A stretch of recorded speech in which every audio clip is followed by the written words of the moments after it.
going to be live here in about 30 seconds.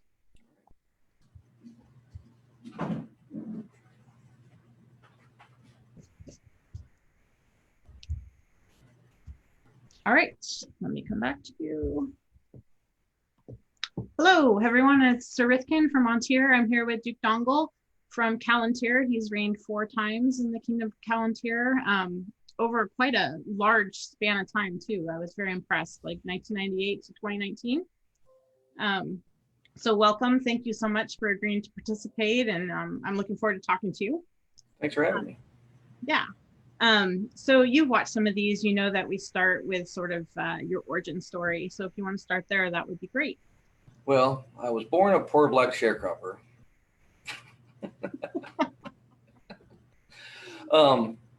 So when I was like, I grew up out in Arizona, and I went to junior high in Scottsdale, and I'd seen this big Sunday color spread about the SCA, and I thought it was the coolest thing ever, but I was like little and we never did anything with it, right?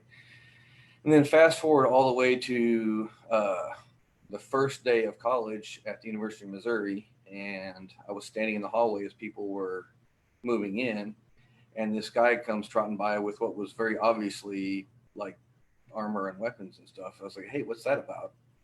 And so he took me to, at the time, the college had a student group, and they always had a newcomers meeting at the beginning of every semester. And he took me to that first meeting, and I met a bunch of people, including the guy who would become my first knight. And we started hanging out, and he helped me make my first helmet, which was this barrel helmet. Was absolutely huge. Like, I used to sit on it on the sideline as a bench when I wasn't fighting. The thing was an aircraft carrier. Nice. And then a little bit after that, then he got knighted. He wasn't a knight when I first met him, and then he asked me to squire to him. And so. And who was that? That was Sir Andrew Wolvenwood, and he wrote a bunch of the songs that Calontir still sings. In fact. Oh, cool. Because you guys do sing, but that's one of the coolest things about your kingdom. We do. Well, one of the things I know anyway. I'm sure there's lots of cool things. So did he teach you how to fight and everything like that, or? He got me started on the path. I was around for about a year, and then moved to Wisconsin ostensibly for the summer to work for my uncle. And then met a girl and ended up staying there for a while. And in the interim, so he had gotten married, and then they just kind of got out of the SCA.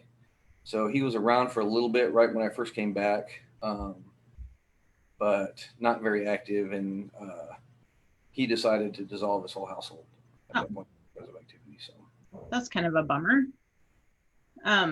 So what did you do at that point? I just hung around and fought a lot. Calontir is not a culture that mostly depends on households for teaching. You know, like everybody learns from everybody else's knights, and everybody teaches everybody as long as they're willing to listen, pretty much. And then a couple of my friends that I hung out with quite a bit had ended up squiring to Sir Con, now Duke Con McNeil.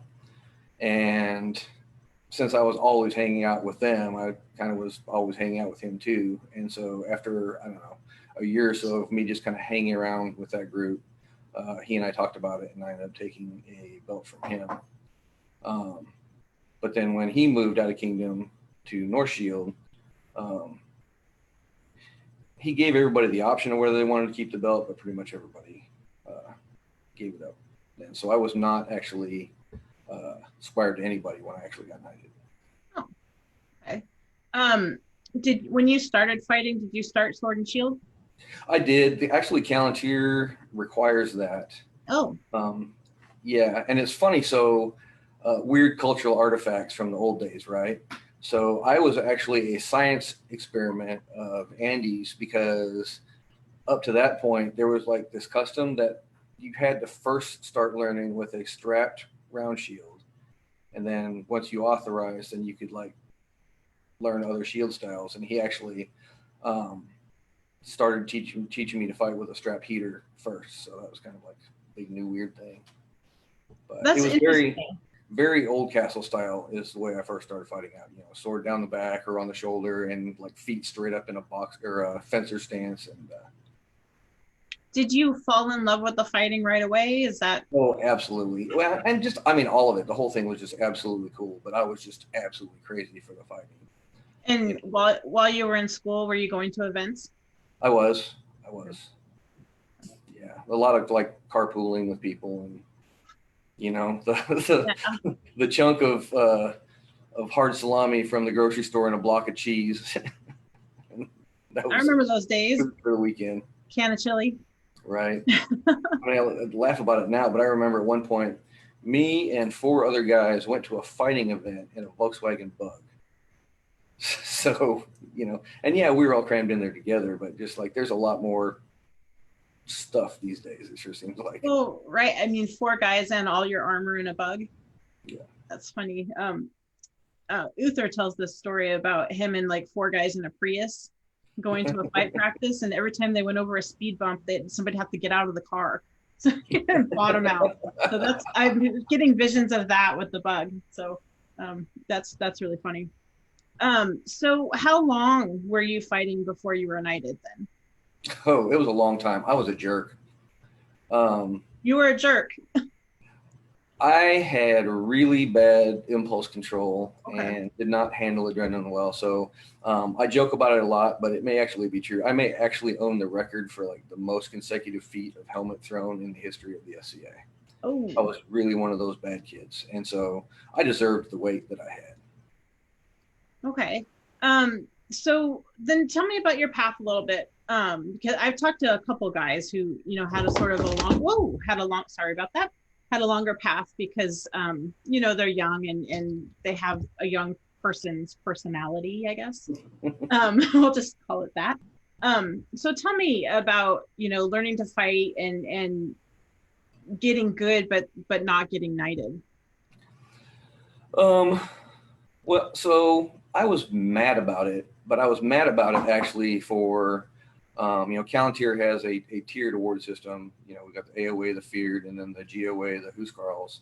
And I was really mad about not getting a Huskarl for quite a bit of that time, because I felt like I was out there, kicking a lot of their butts and, being, you know, standing on. And the notion is right that it's not a junior knighthood. So, and we don't require to be people to be quite as polished for that.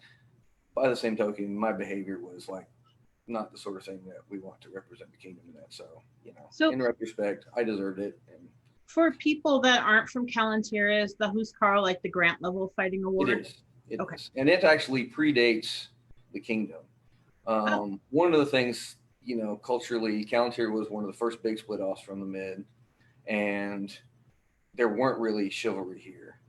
And so, and then also the whole thing was like pretty carefully planned out by the people with movers and shakers. So they kind of like set about like kind of building award structures and things like that to have, and just really building the culture. And so in the very first days, the Huskarls, the pre-kingdom Huskarls, were probably guys that would have been knighted had, there been reasonable travel with the crown and things like that. okay. That sounds a lot like our sergeantry in Ontier. It's sort of like when you get that, it's like from far away, they're supposed to sort of look at you like maybe you're ready. So that's cool. So having the issues like the personality issues or I don't even know what to call it, like we'll call anger management, is that good? Sure. Okay. How did you grow out of that? It Well, it was gradual. It's part of it is just absolutely learning to control adrenaline, because I was also really, really bad at that. So a lot of that, I just have this huge adrenaline spike, and coupled with the emotion of the moment, it just like would boil over. So part of it was literally just physical, learning to, turn your adrenaline into a slow trickle instead of one giant, just huge dump.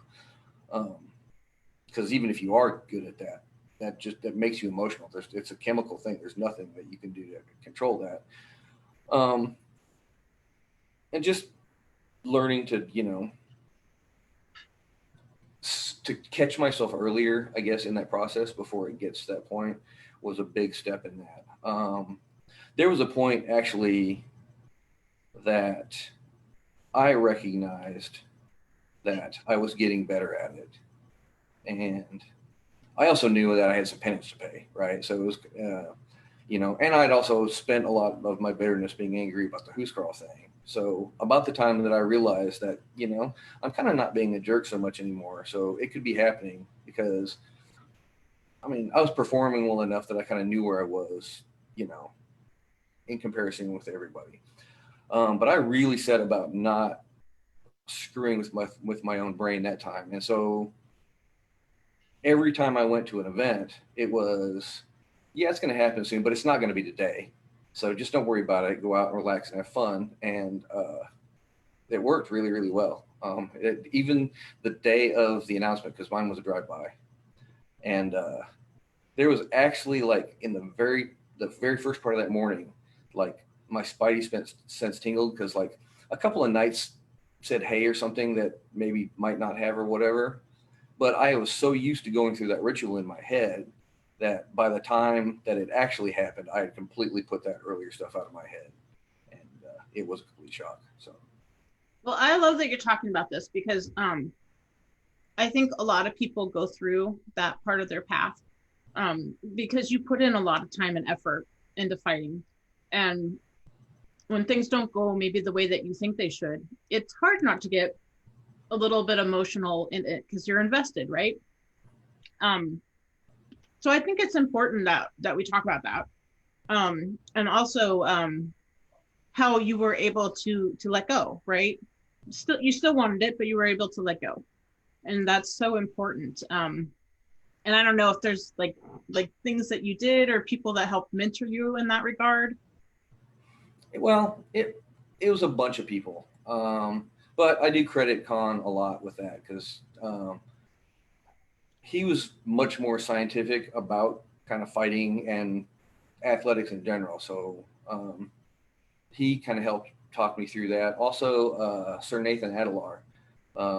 He's a big like visualizations guy. And so, he talked to me about just like sort of like internally focusing and, just thinking about stuff like, thinking about the ocean or, things like that. And just really having that control your biorhythm. So it really helped a lot. The other thing that I learned like a little bit later through all of this is that I'm just I get hangry and all of that, like staying always on the field to the very last time. Like I was way out of blood sugar and also reacting chemically in a bad way to that. So, eat a sandwich. Yeah, figuring out that kind of stuff is huge. I'm going to throw my knight under the bus, but he found out he had sleep apnea. And as soon as he got that under control, night and day, because it's just, a physical thing. So, and hangry is definitely a thing. So getting to know your body is huge. Sure. But that's not an excuse. You know what I mean? I'm no. still responsible for my own behavior. Yeah. So. You still have to own your actions. But being able to move forward and grow, I think is a huge thing. And I think that we need to give people credit for that. Nobody's the same person they were when they were 20. Right. Yeah. So how many years was it after your last knight moved out of kingdom before you got knighted?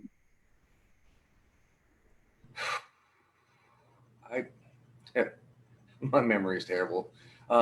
It was like a year or so. Okay. Like, I was kind of close on that, and mostly was just serving the penance time at that point. Okay. And that year actually, so I got knighted, and if you've seen the calendar, so it was like not very long after that I won Crown Tournament. Before that year, I had only ever won 2 unbelted. One was a novice tournament that I won like right when I very first started, and then one was a a tournament to be like the administrative leader of the Fearsmen. And I won that tournament and then got made a Huskarl before I ever had to step up and do the job. So that was kind of cool. That is kind of And cool. then I had not won another tournament of any sort besides melee stuff, which that's different. It doesn't count. And then I got knighted. And then that year before that crown tournament, I actually won all of the big tournaments in Kingdom. Okay, well, what do you think changed mentally or physically in that year for you? I think a lot of it was honestly, I even as much as I was trying to keep myself relaxed, finally just like getting knighted, just really calmed me down that much further. Yeah. Somebody wants to know if you listen to music prior to tournament. Not always, although there are a few songs that always just make me want to fight and stuff. And one of them is, and I can never remember the name of the song.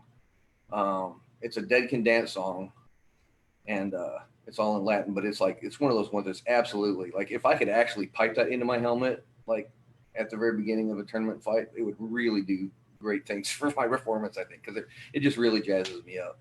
I think I know which one you're talking about, but I can't remember the name. So, is Eye of the Tiger one? It is not. Okay. Just thought I'd ask. Right. I did tell my friends to come over here and mock me, so I'm getting what I asked for. Okay. Well, can you tell me, did you have an athletic background before you started fighting? Some. So I was the world's worst high school basketball player. Okay. Partially because I'd never played basketball until high school at all. So I was kind of catching up on skills that everybody else already had. But it's the only sport that my high school had, really. I played some Little League baseball when we had enough guys to have a team. And then I fenced when I first got to college, but that's like that. Learning that was happening at the same time as the SCA growth thing too. So, I mean, I rode horses and did all that kind of stuff as a kid. So, okay. Do you have like a tourney day ritual or something that you do to get yourself in the right mindset? Mostly, the big things are making sure that I eat well the day before. Not staying up and bullshitting with my friends late into the night because I just like, I like my friends. I like to hang out. But, if I'm actually like going to get up and perform well in the morning, like getting to bed at a decent hour and getting some sleep. And then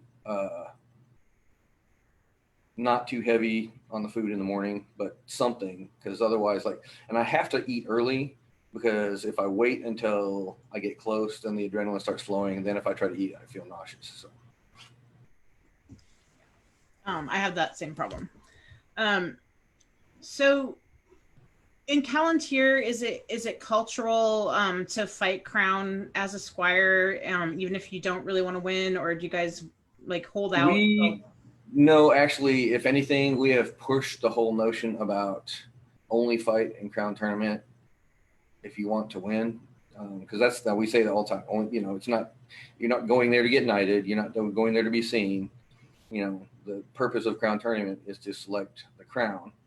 I'm and a bunch of us are trying to push because of that narrative, right? We've pushed our numbers smaller than we'd like, and so I wish what I would like everybody to have in their head is fighting a crown tournament if you're willing to be crowned, because maybe you're not like super super hot for it, but you're in a place in your life where you've got the money and you've got the time. So if you are fortunate on that day, you could do the job. And I think that if more of us did that, it is nice, when everybody's there to lend their honor to the eventual victor, right? Lend their prowess to them and validate them. But also, there's safety in numbers to a certain extent too. So. Right. You're a lot less, the odds are not as much in your favor if there's 40 people as opposed to 10. So yeah. Okay, so were you fighting in crowns before you won your first one? I fought in one before that, Okay. and it was really eye opening because it was the first time, like, I'd had hard fights against some of these guys before, but there's a really different mentality. You know what I mean? When you're like there was serious like big boy fight attitude about it, and um, I got absolutely blown up by Duke Kinzer in a we were fighting sword and spear because this was a no shields tournament. Like other than that, the weapon styles were open, and so we were both fighting sword and spear, and he managed to knock the spear out of my hand. And if it was like practice or like a casual tournament, he might have stood back or whatever and let me pick it up, and he just jumped in my shorts and beat me like a dog. And it was real eye opening. It's like, oh hey, there's this whole other level that I didn't know was there, so I had to like mentally adjust to that. And how did you do that for yourself? Um, some of it is, and it's a gift that up and comers have that you can't necessarily get once you're at the top tier. But when, like, the guys at the top expect the young guys to come for them, you know what I mean? And so you can sort of like make them give you a harder fight once you know it's there or whatever. You can sort of push the intensity up into that level. And so I started just basically making all the really good guys fight me harder. Okay. Like in practice? Yeah. So you got knighted before you won your first crown. Was your knighting a surprise? It was a drive-by, yeah. Can you tell us the story of your knighting? I can tell you about the knighting. I can't tell you about the vigil because it was like so mind-blowing that I don't remember. I know there was one, but if you asked me to testify in court, I'd be lying about it. Why was it so mind-blowing? It's pretty emotional, overwhelming thing, and I've been to millions of them since, and there's always just something special about that.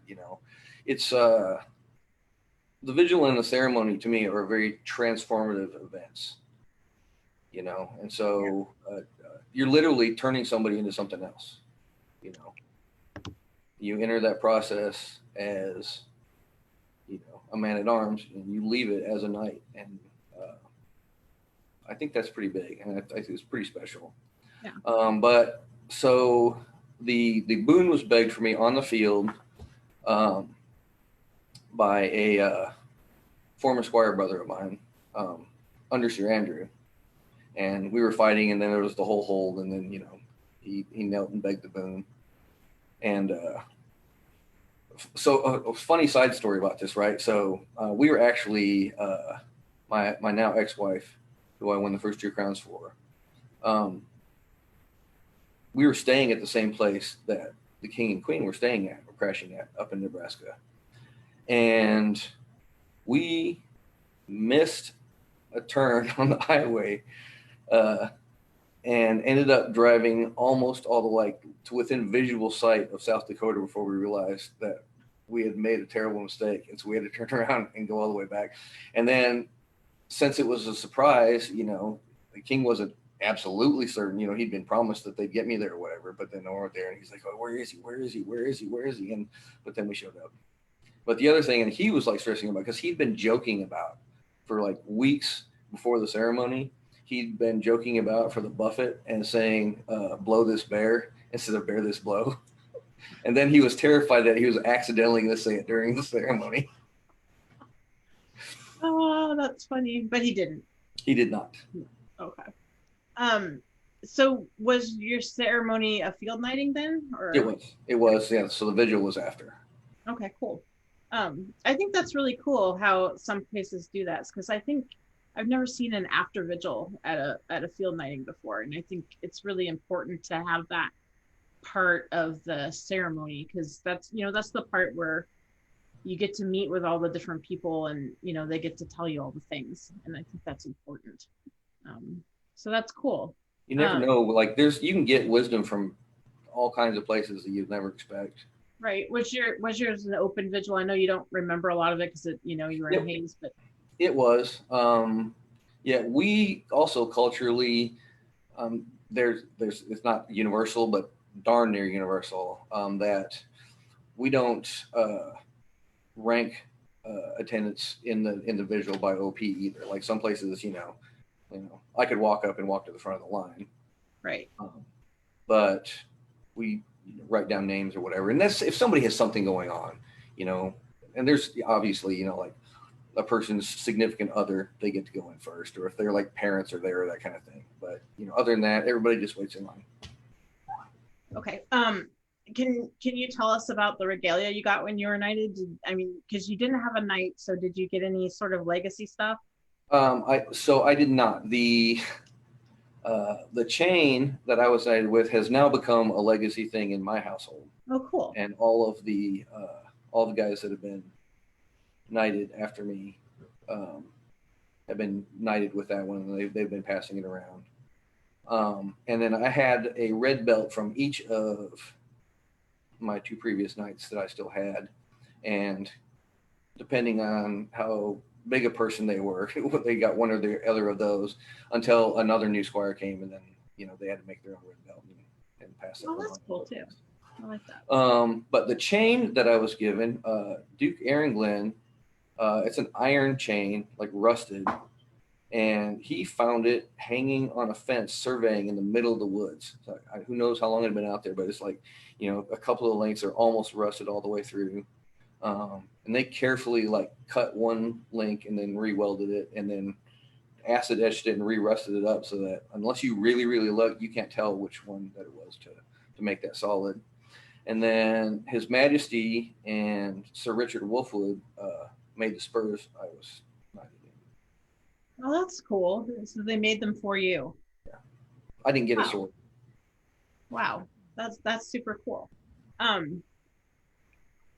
So did you decide right after you got knighted that you're gonna go for crown? Or I think we'd been kind of talking about it, anyway, our relationship was there. And I don't remember, we may have fought once before that. I literally don't remember, but yeah, we kind of decided it was about that time. Although, so there's the whole thing about like learning to control your head, to get into that like tournament space head, right? And so I was a good melee fighter for a long time before I was a good tournament fighter. Because in a melee, I could just go out there and shut my brain off and just go out there and perform and, kill a lot of people and whatever. And I had a hard time dealing with, it's that whole aspect that you have to face it at some point. Like, you may really like a person, but at some point you're actually out there to kind of kick their ass a little bit. Right. And that's a little bit, if you've never done like any sort of combat sport, I think it's a little bit of a weird thing to come to grips with. And so on any given day, I may or may not have been able to get myself into that. I had like the tournaments previously, I'd been sort of like cheating a little bit because you can sort of just like go at somebody, and that gets the aggression flowing. And I'm a lizard brain guy, not a Rolodex guy in the way that I fight generally anyway. So just getting myself thrown into the fight was not an unsuccessful way to get there. But on that day, it was, I had a terrible draw. I had to end up beating two dukes a total of 4 times because I was in the loser's tree and then had to fight a duke. So if you're the loser's tree, then you have to win twice to advance. And then we always do 2 out of 3 in the finals. So sometimes that's the best thing though. Like when you get the harder fights, it's easier mentally to get up for the challenge, right? Because I lost my very first fight, and honestly, what kind of saved me was it's like, well, that was dumb because I was like so mentally not in that first fight that like, and we were fighting greatsword, but I like never even really stepped off the ropes, right? And right. No controlling space, no movement, anything. I just like stood there and let him come to me and just like beat on me until I was dead. And I was like, okay, that was dumb, and I'm not feeling it. And then luckily the next fight was now His Grace Luther, and he's just always a super fun fight, So I was like, well, I'm just gonna go out and I'm gonna have fun in this fight, and not even thinking about winning or anything. And we had a really good fight, and I got lucky and I won it. But then that kind of clicked the switch for me. And then, wasn't still thinking about winning, but I was just like, okay, I'm having fun, so I'm just going to keep having fun. Right. And it's funny because that's now directly in contravention to how I mostly manage myself during a tournament, because you hear guys are all about saying, I don't want to know where I am in the tree. I just want to go and have fun. But even if you have a really, really huge tournament, if it's a standard tree format tournament, if you double the number of fighters from 32 to 64, you're actually only adding one fight to yourself. What you're really adding is a lot of sitting around being cold time. Right. So a tournament that's 64 people tall, that's 7 fights if you never lose a fight, to be standing there with them putting a piece of brass on your head. So it's disingenuous to think that you can lie to yourself, because what's actually going to happen is you're going to be fighting, having fun, and I don't know where I am. And then suddenly you're going to find out that you're in the semifinals and your brain's going to explode.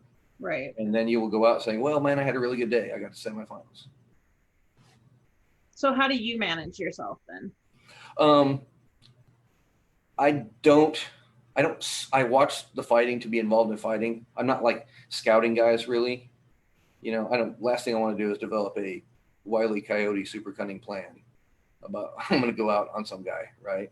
Mm-hmm. But I do it just to stay emotionally involved in fighting. That's how I kind of like keep myself from getting cold. And then just pay attention to where I am. It's like I'll go and I'll look at who's up next, and like if I'm already selecting, so if this pair is fighting and I'm getting one of those guys, I just want to know. It's like, well, so one of those guys is next on my list, and it's just keeping my head in it, really. Yeah. So somebody asked, besides winning, what's your favorite part of the tourney? You talking about crown tournament? I think they mean crown, yeah. Because they say, besides winning crown, what is your favorite part of the tourney? As a participant, well, even as a spectator, honestly. So I love the procession, because I really feel like if you know the people, if I don't know that I could come to your kingdom and watch it, but I could probably come close. But if you just watch the procession, you can probably tell who the semifinalists are going to be. Because what you'll get is like there's the old crusty guys who just, you have to watch the first fight with them to know if they're serious or not, if they're just out there, punching the clock for the king, right? There's like the guys who've been like right there for a while, and you look at them to tell whether they're like in a good headspace or they're in the middle of like they're putting themselves under too much pressure, or you can tell they're all just tight and losing their mind, right? And then there's like this certain look that the dark horse guys get when they're just heads in the right space, and you're like, oh, he's about to surprise some people. So I really enjoy that. Well, that's cool. Our procession lasts forever, so I don't know if it would be as fun for you, but it's a very long process. Somebody else wants to, I think this is a joke, this is probably one of your friends, something about calling an oval shield an ellipse. Yeah. So I've been hanging out with the Great Fights of YouTube guys, and sort of watching a bunch of fights from around the world. But there was a whole bunch of that when we first started talking, and guys were like, "Hey, he's fighting with an oval," and I was like, "No, that's not an oval. That's an ellipse," or "No, that's not an ellipse. That's an oval." They're distinct shapes. Math matters. Math matters. Definitely. So you were saying that in that crown you were fighting with a great sword. Was that a great sword crown, or no? It was any weapon. We just decided to fight great sword. Okay. And I expected to win that fight, and just didn't. So, is great sword one of your other forms that you usually fight besides sword and shield? Yes. I don't fight it as much anymore because I had shoulder surgery like 3 years ago now, I guess. My shield shoulder, actually. But even before that, I needed to. And the way it was affecting mostly is that my arms would just get tired just trying to hold them up. So just holding up a greatsword, which because you do that in a lot of fight, if you're at least medium or longer range with sword and shield, you can like cheat and like tuck it in against you or whatever and take some of that stress off. So I just had built a bunch of compensation in, but the way that I fight greatsword, I couldn't do that. So yeah, I I'm all about I have a tucking the very elbow. aggressive out style of Yeah. stance with the greatsword. Yeah. So Tucking the elbow with the shield is a great way to take some stress off your shoulder. Um, as as a lefty, somebody wants to know what's the hardest part of your path. I don't know if you're gonna be able to have anything to compare to since that was your path, but I don't know that I can answer that in a way that's satisfactory for most people because I've oddly always lived in places where there was a bunch of us. And my first shire, for a good chunk of the time that I lived at, there were actually more lefties than righties at our fighter practice. So it was just always just a thing. Um, it's it's just another stance. okay. The So, and I was late, like seriously late, like not very long ago, late to this realization. But the whole thing about if you're just fighting an offhanded person from you, right? Um, Rather than moving your shield over to adjust for what hand your person is, you should just move your feet. Right. It's a tiny, small adjustment, but if you're just always facing their weapon in your base defense, then because otherwise, if you shift the shield over, what you've already done is you've already pre-committed all of that motion, and you don't have any more to keep going that direction. Right. It's all about facing the weapon. It's about facing the threat. Like it doesn't matter if they're lefty or righty. It's where they're holding the sword, right? Like you just need to face the threat. Yeah. I wish more people would teach that at the beginning, and not just like, oh yeah, move your shield over. No, Well, no. the science of teaching in the SCA has really, really advanced. Yeah, that's true. That's true. I mean, honestly, so I've got a page who does youth combat. He's now a teenager, but he's literally throwing shots out there, that we've worked on that I didn't know when I was a Huskarl. Right. Yeah, it has come a long way, and it's kind of cool to watch the evolution. Yeah. I'm curious to know what they're going to invent that we haven't even thought of. Yeah, yeah. Because that's part of being a really great fighter is taking the basics and being really really good at them, and then being able to break the rules. Um, how do you do that? Like, do you have something you break the rules with? So I don't know. I've got some bad habits that I'm working on. But do they work for you? Yeah, but that doesn't mean that I need them to do I don't need them probably to do what I use them for. I tend to point my left foot in when I should have it pointed towards my opponent. And a lot of that has to do with like making fairly big lateral jumps on a person. But the thing is that I don't always stand that way, so it's also kind of a tell. So I'm really working to get that out of what I do. So you had the first crown you won. Was there like any kind of like mind thing with the finals? I mean, you weren't in the finals before. You won the first crown, you made the finals, right? The first one I made the finals, yes. Yeah. So that is sort of unique. I think that by the time I made it to the semifinals, then I was like actually in a decent tourney headspace, right? And it's like, and I knew it was an uphill battle, which also it's freeing, right? It's like, well, I've got to beat this dude twice, but if I don't manage it, I certainly haven't done terribly, right? So I'm just going to go out there and go for it and try to kill him, right? And then I managed to pull it off, and then in the finals, and we fought all three fights in the finals. So I wasn't sure that I was gonna, but it was again. I'm certainly gonna try. So, what was your favorite part about your first reign? Um, so it's actually one of my favorite single SCA moments, and I've actually gotten to have a similar thing. Um, so Count Stefan had written a song uh, for his lady, um, and sang it while they were on the throne, and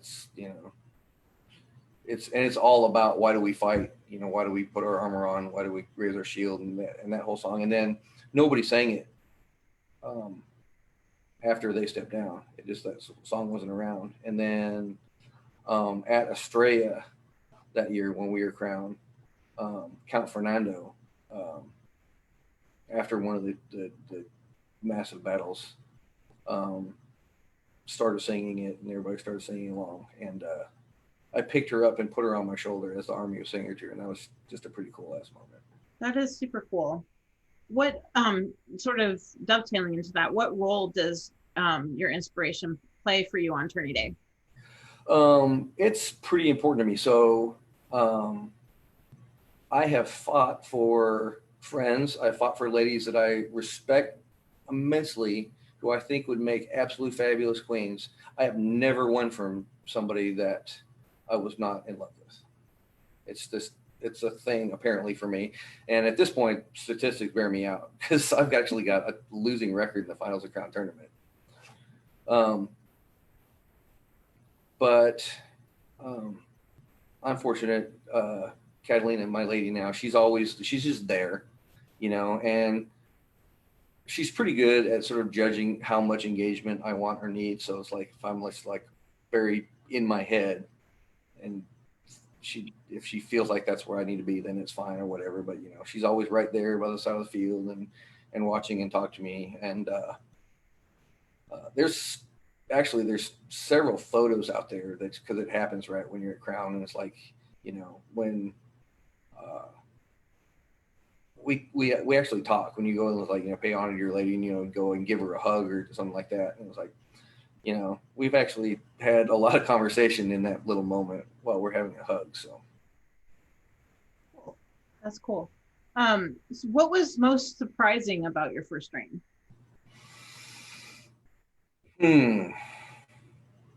it just there's a lot. I mean, there's all of the work and all the awards and all, and um, order meetings and going to order meetings. Obviously, I had some notion. I was at least then I was a knight, but going to order meetings in order that you're not a member of, and their conversations, and we have meetings at the GOA level and at the peer level, and then actually the feared our fighting order. They are pulling order as well. So there's a lot of order meetings. Wow. Do you guys spread those out, or are they all done at one? No, we do. It's like one here, one there, or whatever, and it's like we try to. You meet with all of them at least once during a reign. Some of them you try to meet with twice.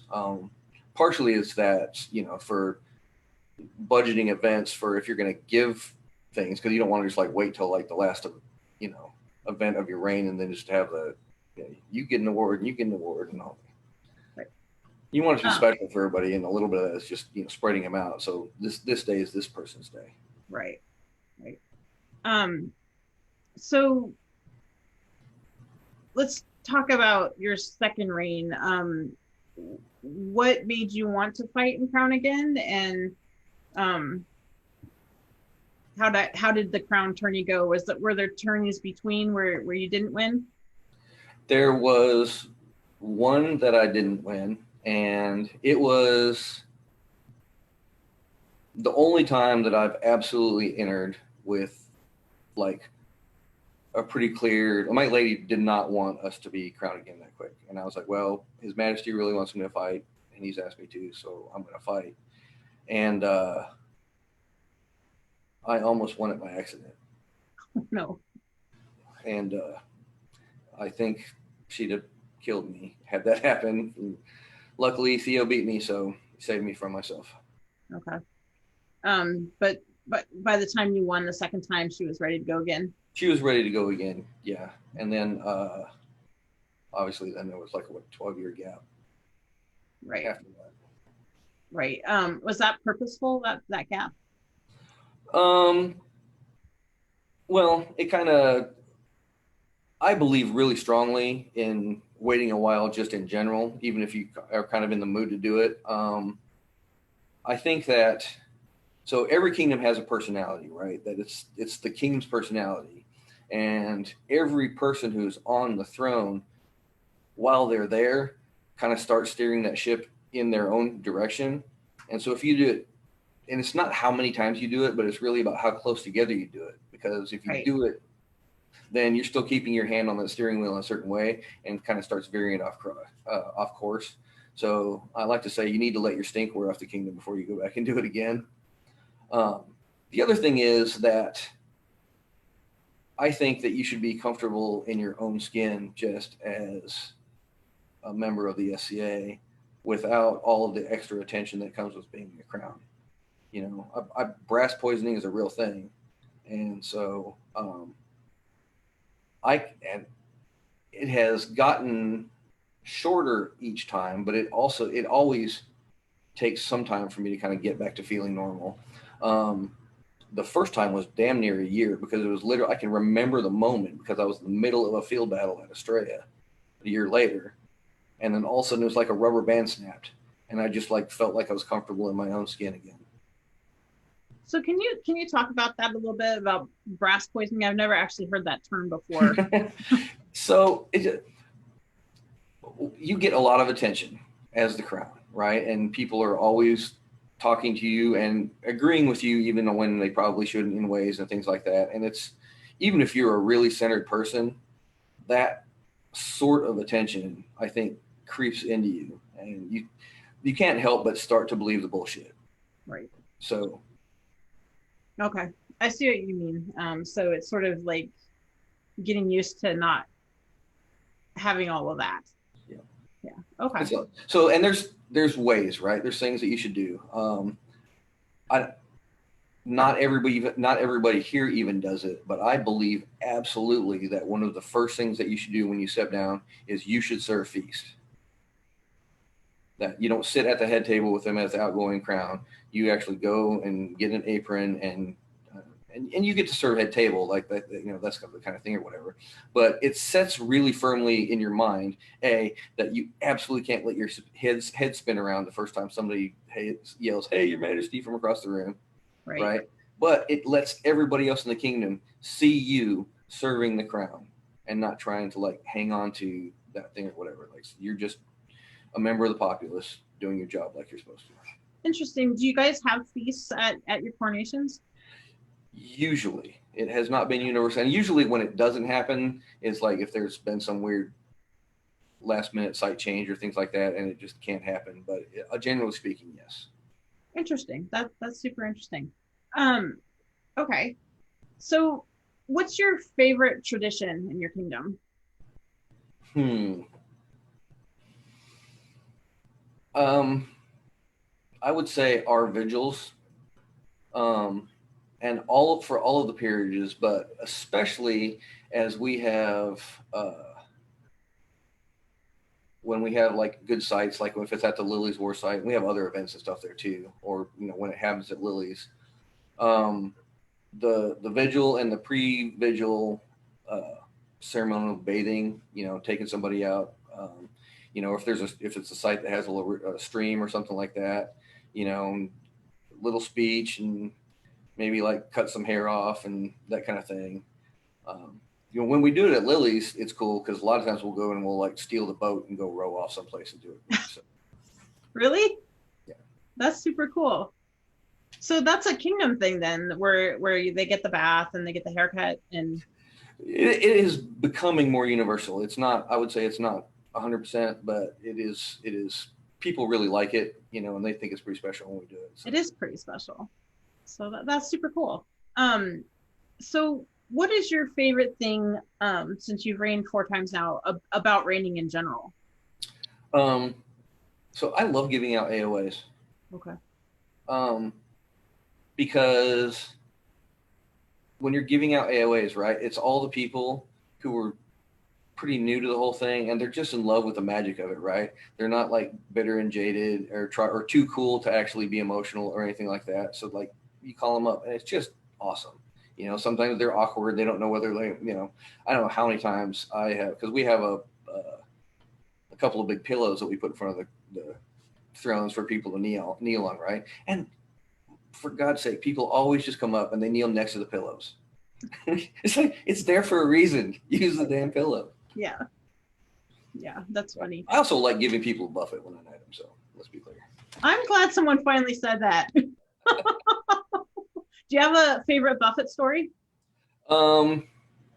So I've got a couple. Sir Cedric was the best photograph because he had long flowing locks at the time, and they managed to catch it just perfectly. So his head snapped around, and there's this big giant fan of hair through the air. So as a photograph, that was the best one of them. So the first one I'll say, so Sir Thaddeus, when I did him, and he definitely, I'm a face slap, not a chest punch guy. Okay. Right. I believe it should be the insulting gesture. We've already tested your fortitude, or we wouldn't have offered you a belt in the first place.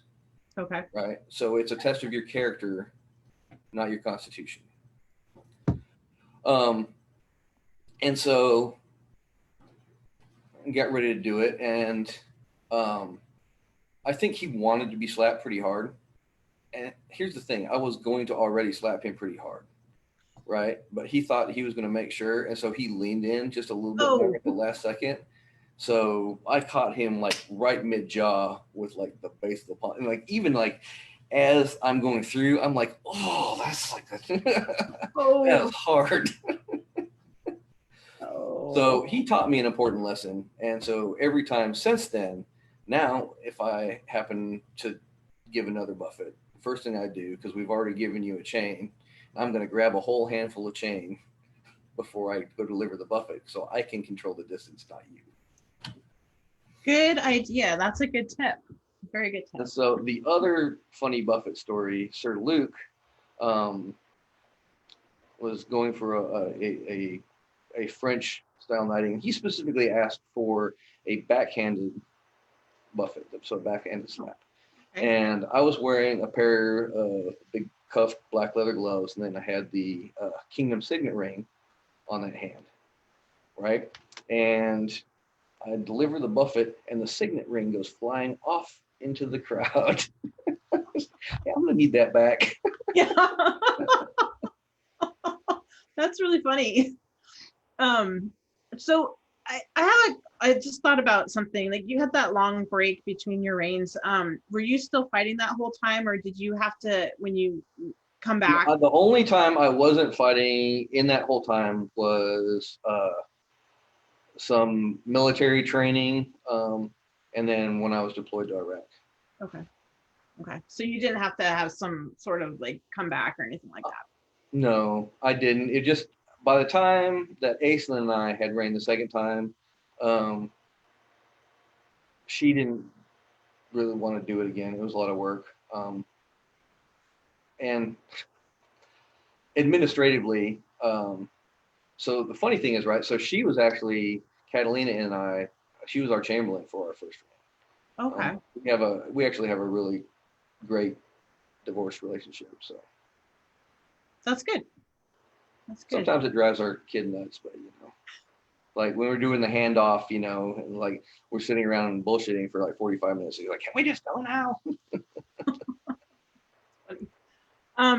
Okay. So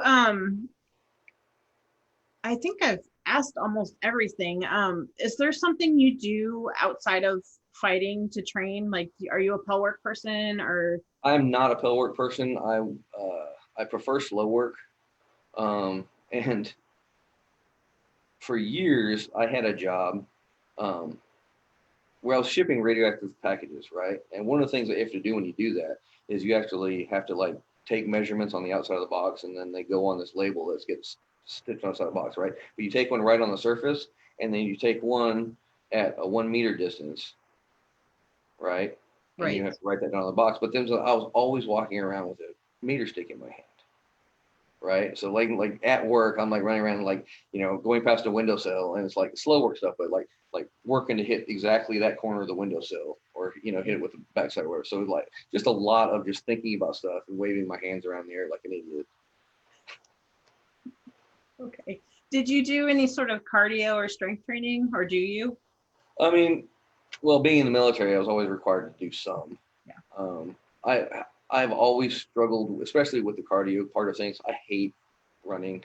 I really do. So it remains a struggle, and with the COVID thing, it's only been worse, honestly. Great. Great. Okay. It's easy to go like lift heavy things or whatever. I'm not at all. Have we not talked about something that you would like to talk about?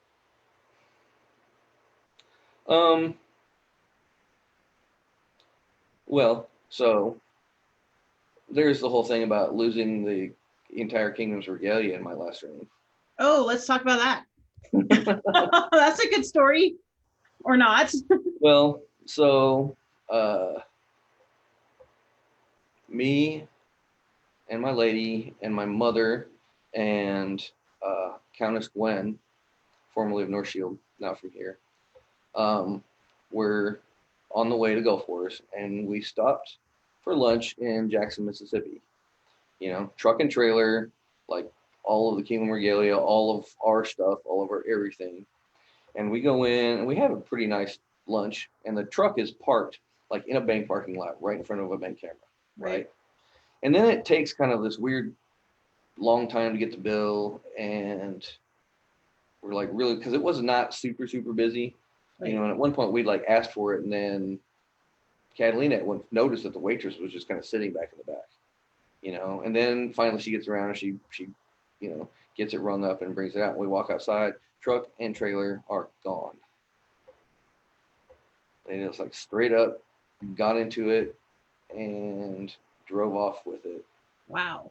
And never to be heard from again, like just gone. So now, we're like calling the insurance company and, going and getting a rental car and getting the rest of the way down to Gulf. And the outpouring of support from our kingdom, especially, but literally the entire known world, was absolutely amazing.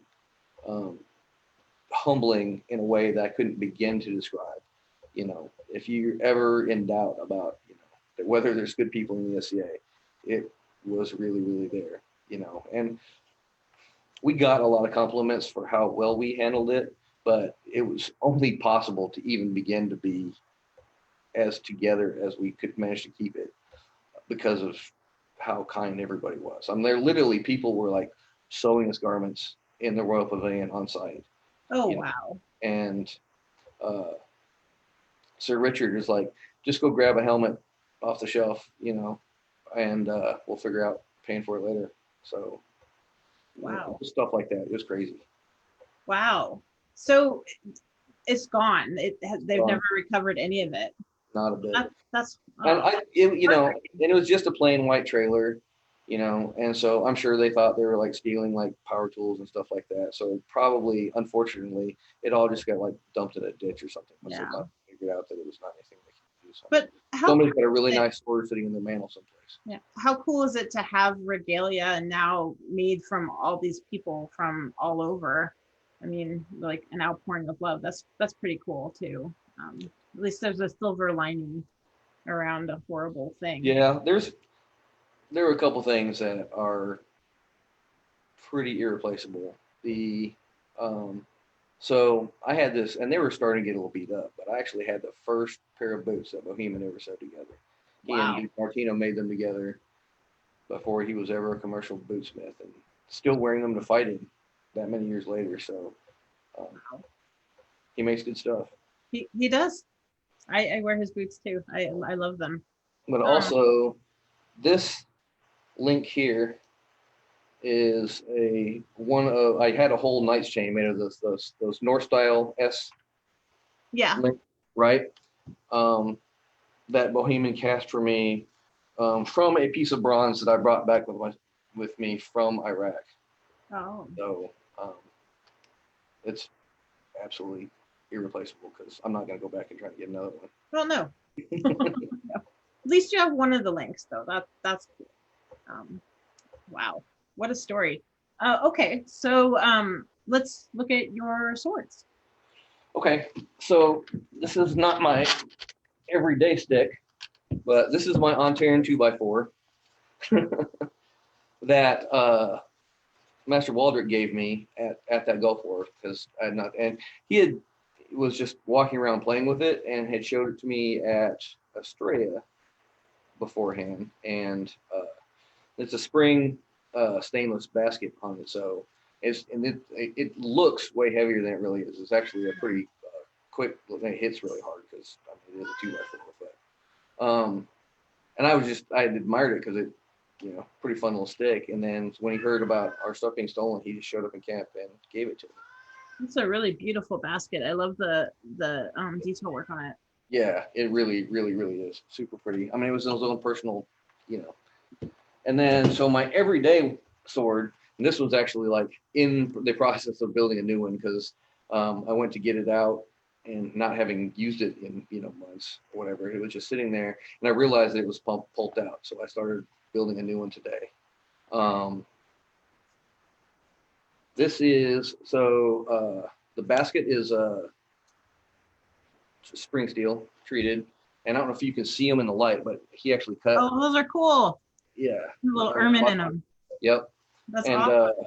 The famed Patroclus from the Outlands, Jason Smythe on Facebook, makes those. And it's a steel basket hilt, and it's only 4 ounces heavier than the door hilt. Wow. So, and it's a lot prettier. Huh? And it's a lot prettier. Well, and it's going to last forever. It's never taken a ding or whatever. I use a like 2.5 finger trigger. Like I can jam 3, but if I really want to have my hand up at the very top of the basket, but mostly I go one in and one over. Okay. So my hand's a little further down. And the other thing that I do, I don't know if you can see it, but I wrap my hilts in tennis wrap or like tennis handle. It actually grips a leather glove really, really well, but also just feels way better in your hand. I'm gonna have to try that. And it looks swank. So. How long is your stick? 36, maybe like just a skosh longer. I used to fight with quite a bit longer swords, and I frankly was because I'm cheap, because I got sick of like out of 1 stick rattan you get like 2 swords and a dagger. I've got a garage full of dagger length pieces of rattan. I have a lifetime supply of daggers. That's why my husband won't make me 38-inch swords. I prefer 38. I fight with a 36 because he refuses. He's like, 36, you get 3 swords. There you go. Get a 36. That's what I do. Yeah. It does have a thrusting tip on the end. I use the buy my hand foam. I usually just buy a handful of them every time I go to war. And then, and I mostly use shaved sticks, so they don't last me very long. If we're actually like being active, I go through a sword a month. Okay. And that's just because they're thin, or? Yeah, the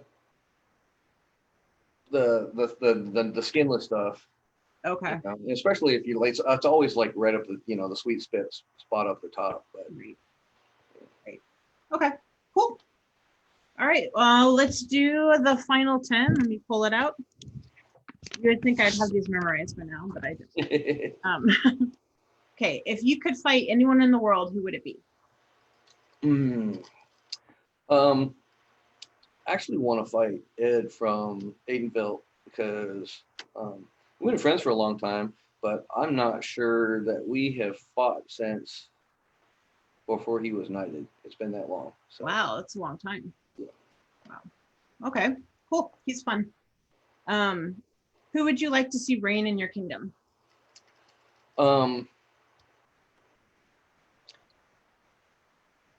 He can't actually do it because he's a musician, so he's like a super mic. But if Martis could be crowned in our kingdom, that'd be great. Who's that? Martis, Sir Martis. Okay. Cool. If you could talk about fighting with anyone in the world for an hour, who would it be? I do it every Tuesday on the Great Fights of YouTube, and everybody should come over and hang out, and then you can talk with all the greatest fighters there too. It's fun. I joined the one. I guess I've gone to 2 now. The one where we were looking at like the history of fighting, and we looked at AS1 through like 10 or something. Oh That my was God, that hilarious. Penzic one where they actually like did the like the little screen credits and I everything. That know was amazing. I had never seen that video before in my life, so that was that awesome. somebody worked hard on that. Yeah, yeah. So that's fun. What's your favorite medieval-esque or period movie? Um, Lion and Winter, the original, hands down. That's a good one. Although the and Khan actually made us all watch this one. Um, the Warlord, Charlton Heston. Um, I don't it's think I've kind of a seen cheesy little movie, but there's actually a really, really great fight scene with like big Danish axes where they're actually like swinging them, not like chopping like wood axes. So it's a great scene. So. I'm gonna write that down. It's called The Warlord. Yep. All right. Yeah, it's about this like little like Norman knight with a little tiny keep and just little tiny household. Everybody thinks about this grand noble thing. A lot of them is like it's a tiny tiny little stone tower, with like one room, and you got like three vassals is what you got, and a couple of pig farmers, and there you are out in the borderlands. Yeah. If you could add or subtract a rule to the rules of the list, what would it be? No visible plastic. It's easy enough to do in this day and age. So. Would you have an exception for hilts or no? So I'm torn because I get that, there is a certain accessibility issue, right? Gauntlets are expensive. Um, those things are not crazy expensive. I think he charges like $100 for them. So but it's more than a plastic hilt. Right. So I don't know. I would probably grit my teeth and make an exception. Okay. But I'd mock you for it. What is your favorite tournament format? I like them all because they all have different things that are cool about them, right? Because they simulate different things. They teach you different things. So I like every once in a while doing each bout best 2 out of 3. I don't like it all the time because it gives a huge advantage to guys like me. The whole any given Sunday things, like, Joe random guy could just like pull a great move out of his butt and smoke us and we're on the ground. He's not that likely to do it twice. Right. And I really like that kind of that any given Sunday, like the anybody can win crown, right? And it's much less true if you fight every bout best 2 out of 3. Yeah. Somebody asked earlier, and I figured I'd just dovetail it in here. They wanted to know what your favorite tournament is. I mean, I like our Toys for Tots quite a bit. That's probably it. It here you kind of get to have all of the intensity of a crown tournament without the possibility of a huge ass job at the end. So His Grace Sean asked, what is one book on fighting that you think people need to read? One book on fighting that people need to read. The one that he's writing right now. Is he writing a book? I don't know. Now he has to. Okay. There you go, Your Grace. We're all waiting for your book. All right. What's your favorite event? Currently it's Battlemore. The old school Estrella, in the sand and the mud and the blood, and that was just like, we're never gonna recapture that kind of genie in a bottle, like the perfect mix of mayhem and still friendly and getting along. It was great. But Battlemore, in their current site up in the mountains, up in the mountains. I probably would not have won this last crown tournament if I hadn't gone to that Battlemore, because it really just like reminded me about the cool parts of the SCA. You can put on super great events at home, and you stay around with the same guys that and hang out with all the time, and sure, that's fun. But really, what makes the SCA great is going and visiting other places, right? Go to other people's events, travel outside of your own kingdom, and just show up at some random weird ass event.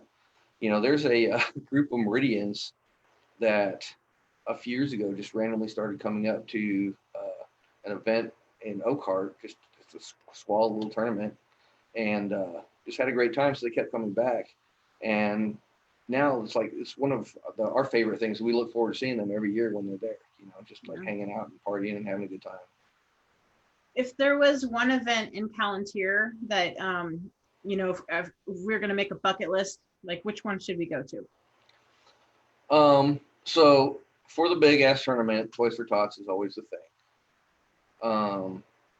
And if you like boats and being able to like go to swim after battles and stuff, Lily's is always the thing, right? You got to make the picture of Lily's because your thing. But honestly, like show up to the small events. I really like. You're gonna ask me what my favorite event is, right? I like one-offs. The cool thing that a group just puts this cool theme together, and they have it, and it's awesome and magical, and then they don't have it again. So you don't get to run it in the ground, and it's no longer cool and special. It's just this thing that you did for the past 10 years. Every third week, every third Sunday in November or whatever. It's like, no. I mean, I get, Toys for Tots is its own cool thing because we're actually doing that for a great charity. But the SCA is full of like crazy creative people. Just like make some fun shit up. But then there's something about getting momentum though for an event, right? And you can't do that for a one-off all the time, unless you have. Yeah, I mean, it takes a ton of work, but it was like absolutely. And some of the best ones we've had were like a couple years in the planning, for them to come off. We had a William Marshall event several years ago, and they built buildings, and huge numbers of people actually made period appropriate Crusader helms and surcoats and things like that. So it was great because everybody's kind of all wearing the same thing, and that adds a lot. Yes, it does. Okay, if you could have any helmet regardless of cost, what kind would it be? Well, I really kind of want the helmet that was in my truck back, but right. If I could have one of Duke Max's late Roman helms, that would be great. And it turns out they fit me perfectly straight off his head onto mine. So, wow. Yeah. I mean, if that brass helmet of his just fell off the back of the truck, that'd be pretty cool. So are you going to take this opportunity to switch up your kit? I'm actually in the process of working on a Roman kit now. Okay. So, and 4th century, I've got the scale for it. My lady's in the middle of making this really badass Subar Malice. But I've got this super dorky, it's a 4th century Roman helmet, but it's orky as hell. And she won't let me wear that with the thing that she's making. She refuses to finish it if I try to wear it with that helmet. So I have made my husband a couple of Subar Malices now, and they are a lot of work. So make sure you treat your lady right. It's four layers of linen, and she's fringing out every single one of the turges. Yeah, the turges are a lot of work. Okay. It's Saturday morning at Estrella, and several people want to talk to you about last night. What did you do? All right, look, here's what actually happened in that goddamn turkey story. Right? That bastard Johann cut me out of the story. Oh. Here's what happened before we get to the whole bunch of Outlanders went and stole this turkey, right? Okay. So where this camp was just down this little rise and then out from the back end of the Calontir camp. And for whatever reason, His Grace and I were standing there in the dusk, drinking a beer, just kind of looking out there, and we noticed the turkey that was out there.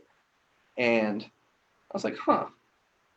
And he's like, what? And I just took off walking down the hill, went down to where the turkey was, and sure enough, the cage did not have a bottom, as you mentioned, right? And I picked the edge of it up and then dropped it again and went back up to where he was. And we took a couple more swigs of beer, and I said, all a person would have to do is pick that cage 3 inches off the ground, and they could make that turkey go wherever they wanted to. And then I went to bed. So you set it in motion. And the rest, they say, is history, right? There's also a part that he probably didn't know about. So after they deposited the turkey in the Calontir Royal Encampment,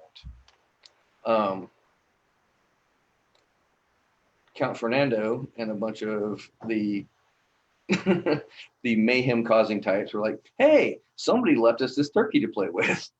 So they decided that it was so funny that it got left in the Calontir Royal Encampment that they would share that joy with the West Kingdom Royal Encampment. So they snuck the turkey over there, including, like, at one point, I think they like pretended to stop and tie their boots as like people were with security carts were like zooming by or whatever. And they deposited the turkey. And I have no idea who the Queen of the West was, but apparently she was not nearly as amused by having a turkey left in her royal pavilion as we had been at having one left in ours. That's great. I love that we get to hear another side of that story. That's awesome. So before I ask you who your favorite fight ever is, since you are a great fighter of YouTube watcher, what do you most enjoy fight or watching? Like, who do you most enjoy watching fight? Sorry, I can't talk. So it's a mix. I really like watching really technical guys like Branos and Sean, who are just like super sciencey about their fighting, right?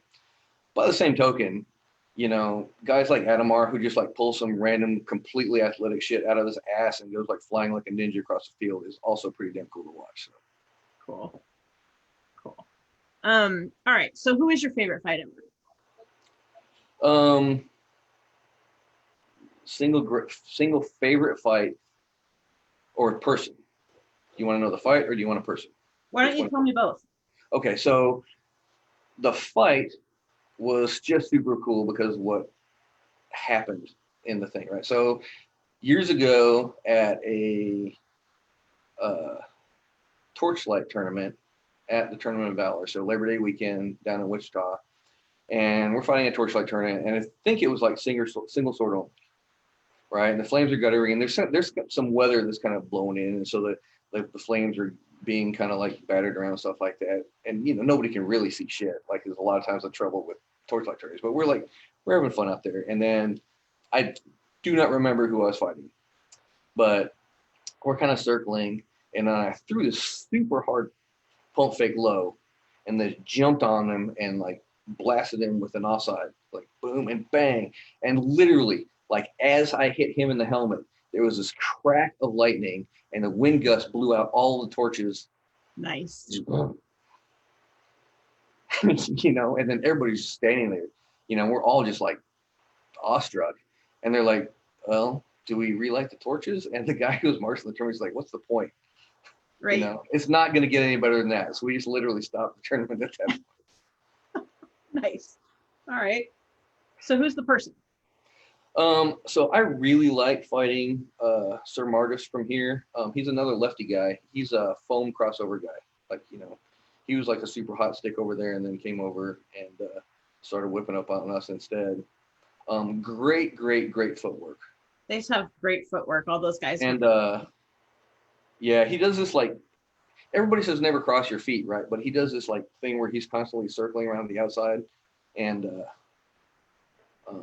I just absolutely love fighting him. It's always a blast. And we had a great, super awesome finals of Toys for Tots tournament a few years ago. That was way up there in my greatest fights ever.